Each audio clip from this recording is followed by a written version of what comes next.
अभी कुछ ही दिनों पहले जैसे ही पाकिस्तान ने डिसाइड किया कि उनके फॉरेन और डिफेंस मिनिस्टर एससीओ मीटिंग के लिए भारत आने वाले हैं, उसके ठीक 5-6 घंटों बाद जम्मू कश्मीर के पुंछ डिस्ट्रिक्ट में राष्ट्रीय राइफल पे अटैक हुआ और उस अटैक पे हमारे 5 जवान शहीद हो गए। इस अटैक की जिम्मेदारी PAFF people anti fascist front group ने ली है और ये ग्रुप जैश ए मोहम्मद से लिंक्ड है और Jaish e Mohammed Pakistan based terror group है जिसे मसूद अजहर ने बनाया है। तो एक तरफ जहां पाकिस्तान भारत से पीस की बात कर रहा है, वही दूसरी तरफ हमेशा की तरफ भारत पे अटैक कर रहा है। 1999 में जब अटल जी पाकिस्तान गए थे तो पाकिस्तान ने रिटर्न में कारगिल पे अटैक किया था, फिर 2001 में पार्लियामेंट पे अटैक किया था, फिर मोदी जी के समय पठानकोट पुलवामा पे अटैक किया था और अब पूंछ पे अटैक किया है। वैसे इस अटैक के बाद भारत के फॉरेन मिनिस्टर एस जयशंकर जी ने कह दिया कि भारत और पाकिस्तान के बीच कोई भी बायलैटरल टॉक्स नहीं होंगी। Where this particular meeting is concerned, we are both members of the Shanghai Cooperation Organization, so we typically attend its meetings, and we are the chair this year, so the meeting is taking place in India. But the point, really the bottom line on this issue is that it is for us very difficult to engage with a neighbor who practices cross-border terrorism against us. We have always said that they have to deliver on their commitment, not to encourage, sponsor and carry out cross-border terrorism. इसके अलावा SCO meeting के लिए पाकिस्तान से सिर्फ बिलावल भुट्टो ही आएंगे। पाकिस्तान के defence minister Bharat नहीं आने वाले हैं क्योंकि पुंछ अटैक के बाद पाकिस्तान घबरा गया। उनके डिफेंस मिनिस्टर, उनके former high commissioner to India कह रहे हैं कि इंडिया पाकिस्तान पे फिर से स्ट्राइक कर सकता है क्योंकि पुलवामा अटैक के बाद ये अब तक का सबसे बड़ा अटैक है। एक चीज मुझे समझ में नहीं आती कि जहां एक तरफ पाकिस्तान की आर्मी कहती है भारत ने सिर्फ पेड़ों पे एयर स्ट्राइक की थी, वहीं दूसरी तरफ ये भारत से डर भी रहे क्योंकि पाकिस्तान की आर्मी को पता है कि भारत ने जो पिछली 2 स्ट्राइक की थी वो रियल थी और भारत इस बार भी स्ट्राइक कर सकता है। पर इस बार भारत थोड़ा बिजी चल रहा है। 2023 भारत के लिए बहुत स्पेशल ईयर है। भारत एससीओ होस्ट कर रहा है और इसके अलावा भारत को पहली बार G20 की प्रेसिडेंसी मिली है। अक्टूबर तक भारत में G20 की मीटिंग होनी है जिसमें G20 देशों के ग्लोबल लीडर्स भी आएंगे। तो अगर इस समय भारत पाकिस्तान पे स्ट्राइक करता है तो इसकी न्यूज ग्लोबली बनेगी और फिर भारत की डिप्लोमेसी को बहुत ज्यादा नुकसान होगा और पाकिस्तान यही चाहेगा। तो यहाँ पे भारत को सोच समझ के एक्शन लेना होगा और मुझे लगता है कि भारत सरकार ये कर भी रही है। तो अब आप लोग सोच रहे होंगे कि भारत कब पाकिस्तान पे स्ट्राइक करेगा, तो आइए जानते हैं। तो नमस्कार दोस्तों, स्वागत करते हैं आपका चार्जिंग पॉइंट हिंदी में।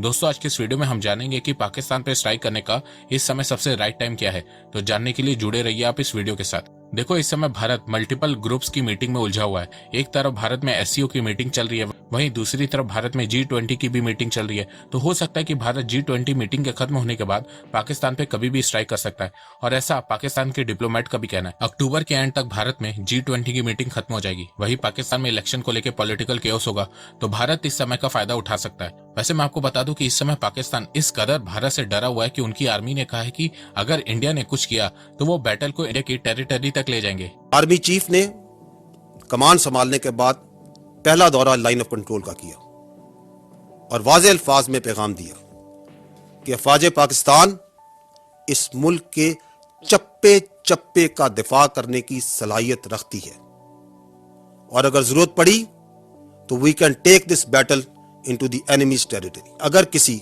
मिसकैलकुलेशन या गलतफहमी की वजह से हिंदुस्तान कोई मुहिमजुई करने का सोचता है, इरादा करता है, तो अवामी हौसले और अवाम की सपोर्ट के साथ अफवाज पाकिस्तान उसको भरपूर जवाब देगी। वैसे कुछ दिनों पहले एक इंटरव्यू में पाकिस्तान के सीनियर जर्नलिस्ट हामिद मीर ने कहा था कि 2021 में उनसे और 20 से 25 जर्नलिस्ट से पाकिस्तान आर्मी चीफ बाजवा ने कहा था कि पाकिस्तान के टैंक्स वर्किंग कंडीशन में नहीं है और इंडिया के साथ पाकिस्तान वॉर अफोर्ड नहीं कर सकता है। 20-25 सहाफियों को सामने बिठा के आप उनको कह रहे हैं कि पाकिस्तान आर्मी लड़ने के काबिल। इसका मतलब आप दुनिया को बता रहे 25 सहाफी, फिर 25 सहाफियों के पास तो बात नहीं रहती। वहीं अब पाकिस्तान की आर्मी कह रही है कि वो बैटल को इंडियन टेरिटरी तक लेके जाएंगे। तो देखो पाकिस्तान की आर्मी ने हामिद मीर के इंटरव्यू को कवर करने के लिए यह बात बोली है और हम सबको पता है कि एक्चुअल में पाकिस्तान की औकात नहीं है कि वो भारत से वॉर कर सके, क्योंकि अगर पाकिस्तान ने 2 दिन भी भारत से वॉर कर ली तो पाकिस्तान की इकॉनमी लंबे समय के लिए कोलैप्स कर जाएगी।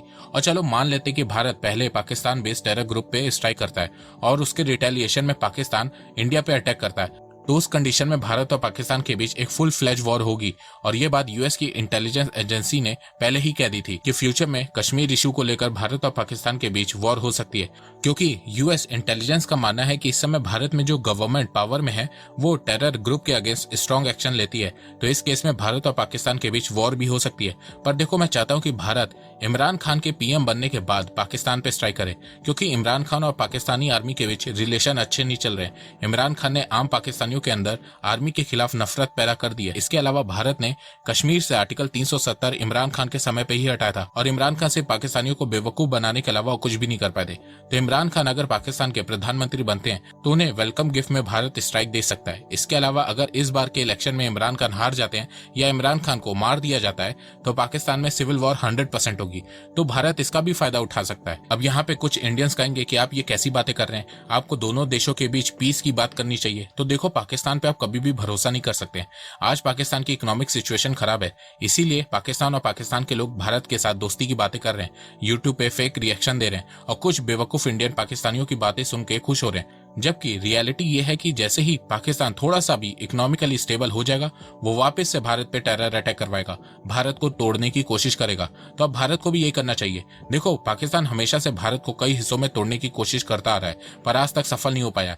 इस समय पाकिस्तान की हालत खराब है, तो भारत को कोशिश करनी चाहिए कि पाकिस्तान को इकोनॉमिकली, ज्योग्राफिकली बर्बाद करे और इसके लिए भारत को पाकिस्तान पे मल्टीपल स्ट्राइक करनी होगी। सबसे पहले भारत को पाकिस्तान को पूरी तरह से इकोनॉमिकली बर्बाद करना होगा। देखो, इस समय पाकिस्तान कर्ज में डूबा हुआ एक देश बन चुका है। पाकिस्तान की इकोनॉमी इस साल कोलैप्स होने वाली है। पाकिस्तान के पास सिर्फ 3-4 बिलियन डॉलर फॉरेक्स रिजर्व बचा है। पाकिस्तान हर देश, हर फाइनेंशियल ऑर्गेनाइजेशन से खुल के भीख मांग रहा है। महंगाई ने पाकिस्तान के लोगों की कमर तोड़ दी है। पाकिस्तान की करेंसी डिवैल्यू होती जा रही है। पाकिस्तान 23वीं बार आईएमएफ से भीख मांगने गया है, पर इस बार आईएमएफ ने पाकिस्तान को पैसे देने से पहले कई कंडीशन सामने रख दी है, क्योंकि आईएमएफ ने कहा है कि 2023 में पाकिस्तान सिर्फ 0.5% से ग्रो करेगा और 2023 में पाकिस्तान में इन्फ्लेशन 27% होगी।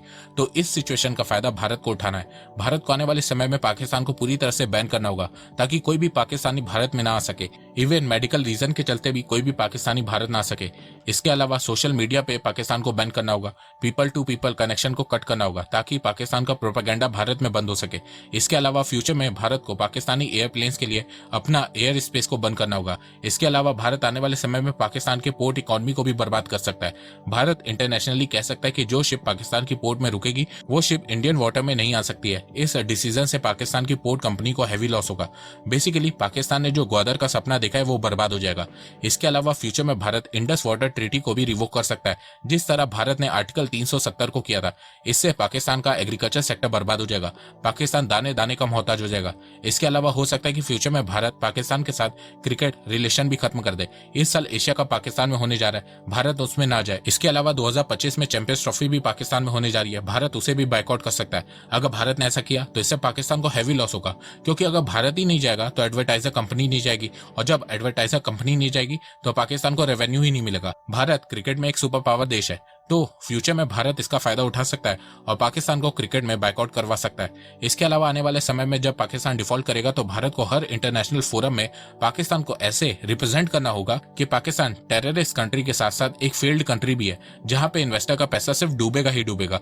अगर भारत ये करने में सफल हो जाता है तो आप देखोगे कि पाकिस्तान में जो बची कुची फॉरेन कंपनी है वो भी पाकिस्तान को छोड़ के चली जाएंगी, जिसके चलते पाकिस्तान कभी भी इकोनॉमिकली वापस से ठीक नहीं हो पाएगा। तो जैसे जैसे पाकिस्तान इकोनॉमिकली वीक होता रहेगा, पाकिस्तान में पॉलिटिकल क्राइसिस बढ़ती जाएंगी और उससे पाकिस्तान में सिविल वॉर के चांसेस भी बढ़ते जाएंगे। इमरान खान पाकिस्तान में सिविल वॉर करवा कर ही मानेंगे। आज आम पाकिस्तानी आर्मी के खिलाफ हो रहे हैं, आर्मी को चोर, लुटेरे और गालियां दे रहे हैं। तो भारत को सिर्फ सही समय का इंतजार करना है। जैसे ही पाकिस्तान में बगावत शुरू होगी, भारत को सिर्फ आग भड़कानी होगी, जैसे भारत ने 1971 में किया था। सेम वही सिचुएशन वापस से रिपीट होने वाली है। आप जितना मर्जी कहें हम न्यूट्रल हैं, जो मर्जी आप कहें हम न्यूट्रल हैं, तारीख के अंदर लोग आपको ब्लेम करेंगे ये जो मुल्क के साथ किया है। ये दोनों जरदारी और नवाज शरीफ, इनकी पूरी कोशिश है कि ऐसा आर्मी चीफ आए जो ये अपना कोई फेवरेट लेके आए।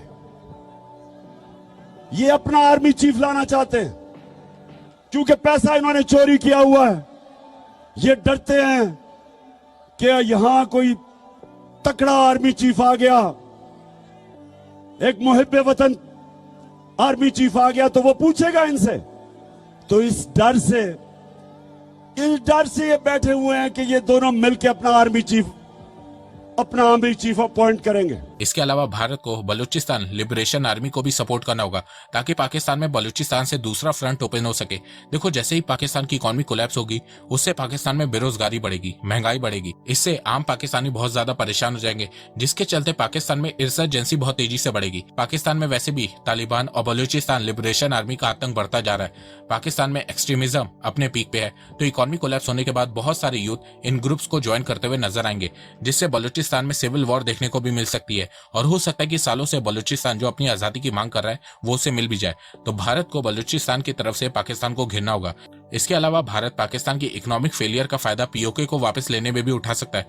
फ्यूचर में भारत अपनी इकोनॉमिक पावर से पीओके के लोगों को अपनी ओर खींच सकता है। भारत को अपनी इकोनॉमिक पावर पीओके में रह रहे लोगों को दिखानी होगी और बताना होगा कि देखो, हमने अपने कश्मीर को कितना ज्यादा डेवलप कर दिया है। वहीं पाकिस्तान ने जिस कश्मीर पे कब्जा किया है वहां सिर्फ गरीबी है, भुखमरी है। भारत को पीओके में रह रहे लोगों को बताना होगा कि अगर आप भारत का साथ देंगे तो इस इकोनॉमिक क्राइसिस से आप बाहर आ जाएंगे, आपकी गरीबी कम हो जाएगी, महंगाई कम हो जाएगी। तो भारत को पीओके में रह रहे लोगों को पाकिस्तान के खिलाफ भड़काना होगा। जिस तरह 1971 में भारत ने पाकिस्तान को तोड़ के बांग्लादेश बनाया था और उसमें मुक्ति बाहिनी का रोल बहुत ज्यादा इंपॉर्टेंट था, उसी तरह पीओके को वापस लेने के लिए कश्मीरियों का रोल बहुत ज्यादा इंपॉर्टेंट होगा। इसके अलावा भारत को कोशिश करनी होगी कि पहला मिलिट्री अटैक पाकिस्तान करे, बस फिर उसके बाद भारत मिलिट्री एक्शन ले सकता है। अब आप बोलोगे कि पाकिस्तान के पास तो न्यूक्लियर वेपन है, तो देखो, इसका तोड़ भी भारत ने ढूंढ लिया है। भारत के पास इस समय दुनिया का सबसे best air defence system S-400 आ गया है। भारत ने S-400 की 5 यूनिट ऑर्डर की है, 1 या 2 आ गई है, पर जब तक भारत के पास S-400 की 3 यूनिट नहीं आ जाती है तो भारत को पाकिस्तान पर अटैक नहीं करना चाहिए। 3 यूनिट मैं इसलिए बोल रहा हूं क्योंकि 1 यूनिट S-400 की भारत कश्मीर में लगाएगा, दूसरा पंजाब में और तीसरा राजस्थान में। इससे आधा पाकिस्तान कवर हो जाएगा, जिसके बाद पाकिस्तान खुद भारत पर अटैक करने से डरेगा। अच्छा, आप कुछ लोग सोच रहे होंगे कि जब भारत ये सब करेगा तो दूसरी कंट्री जैसे कि अमेरिका, चाइना, यूरोप भारत को रोकेंगे नहीं। तो देखो, आज के समय कोई भी देश किसी को बचाने नहीं आता है। आप यूक्रेन का एग्जाम्पल देख सकते हैं। रशिया ने यूक्रेन पे हमला कर दिया और यूक्रेन को पूरी तरह से बर्बाद कर दिया। अमेरिका, नेटो सब देखते रह गए, कोई भी रशिया को रोक नहीं पाया। रोकना तो छोड़ो, किसी ने रशिया पे हमला करने का सोचा तक नहीं। बस भारत को पाकिस्तान को इतना भड़काना होगा कि पहला अटैक पाकिस्तान करे, फिर इसके बाद भारत दुनिया को कह सकेगा कि हम तो रिटेलिएट कर रहे हैं और अपने आप को बचा रहे हैं। तो एक बार मैं आपको सब कुछ शॉर्ट में सम अप कर देता हूं। तो देखो, सबसे पहले भारत को G20 मीटिंग के खत्म होने का इंतजार करना होगा, फिर उसके बाद पाकिस्तान पे स्ट्राइक करना होगा और फिर धीरे धीरे पाकिस्तान को इकोनॉमिकली डैमेज करना होगा, जिससे पाकिस्तान में क्योस बढ़ेगा और फिर भारत को इसका फायदा उठाना होगा। पाकिस्तान को इंटरनली डैमेज करना होगा, बलूचिस्तान लिबरेशन आर्मी को सपोर्ट करना होगा, जिससे पाकिस्तान में सिविल वॉर क्रिएट हो सके। इसके अलावा आधा काम तो पाकिस्तान तालिबान खुद ही कर देगा। तो भारत को धीरे धीरे पाकिस्तान को बर्बाद करना होगा, जिसके चलते पाकिस्तान के फिर से टुकड़े हो सके और पाकिस्तान हमेशा के लिए एक फेल्ड स्टेट बन के रह जाए। तो दोस्तों, मुझे लगता है कि अब आपको सब समझ में आ गया होगा। तो अगर आपको ये वीडियो पसंद आए तो आप इस वीडियो को लाइक कीजिए और अब आप मुझे सपोर्ट भी कर सकते हैं पेट्रियन और यूट्यूब में ज्वाइन बटन के थ्रू। एक बात मैं कहना चाहता हूँ, आप जितनी मेरी वीडियोस को शेयर करेंगे उतनी ही रीच मेरी बढ़ेगी और उतने ही लोग मेरे से जुड़ेंगे। तो वीडियो को शेयर करना, चैनल को सब्सक्राइब करना बिल्कुल भी मत भूलिएगा। मैं ऐसे ही एजुकेशनल वीडियोस लाता रहूंगा आप लोगों के लिए। तो अभी तक के लिए बस इतना ही। धन्यवाद। जय हिंद, जय भारत।